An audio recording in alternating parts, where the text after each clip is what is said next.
Aš manau, taip, ji svarbi, tik norėtųsi, kad būtų dar svarbesnė.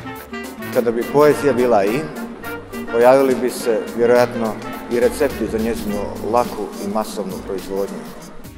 För mig är nog poesi inne, men så är det nog inte för alla. In, ampak samo za par tistih, ki mislijo dostikrat o sebi, da so out.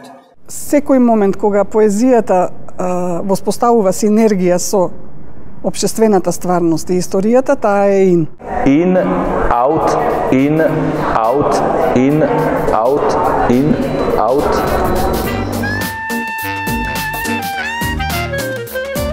Читам и пишувам поезија затоа што песните и книгите trpeливо čekaat na red.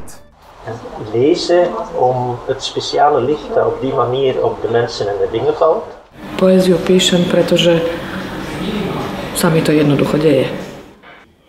Poeziju čitam a píšem, lebo musím, chcem a môžem.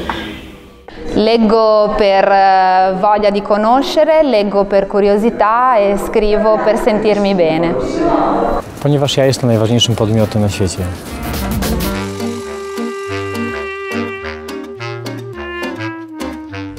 Predvsem eno kakovostno človeško družbo. Stilte in een hoofd. Ne vem, ti ljudje me kaj dost ne zanimajo, kaj zamujajo. Tí, ktorí poéziu nečítajú, prichádzajú o nič a možno aj o všetko. No najmä o samých seba. Ma non si perde nulla, ci guadagna. Infatti io che l'ho praticata ci ho perso.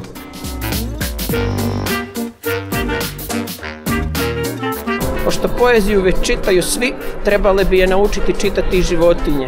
One prije mačke jer su jako popularne na internetu. To nie jest kwestia powinności, to jest kwestia nieprzymuszonej woli. Poezija turėtų skaityti visi žmonės, ypač tie, kurių veikla yra susijusi su kalba. Poezja jest na pewno dla każdego, tylko dla każdego, kto jest otwarty na inne języki przeżywania świata i inne języki, które trafiają i gdzieś uderzają w nasze emocje. Byråkrater och tjänstemän.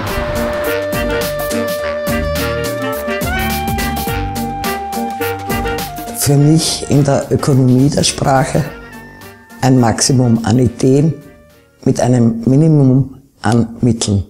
Kao i prije, i danas poezija živi tamo gdje jezik probija kod glazbe.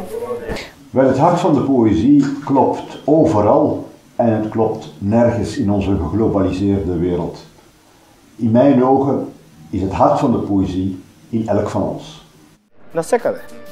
Od детското гугање па се до епитафот на надгробната плоча. Überall, man muss sie nur finden.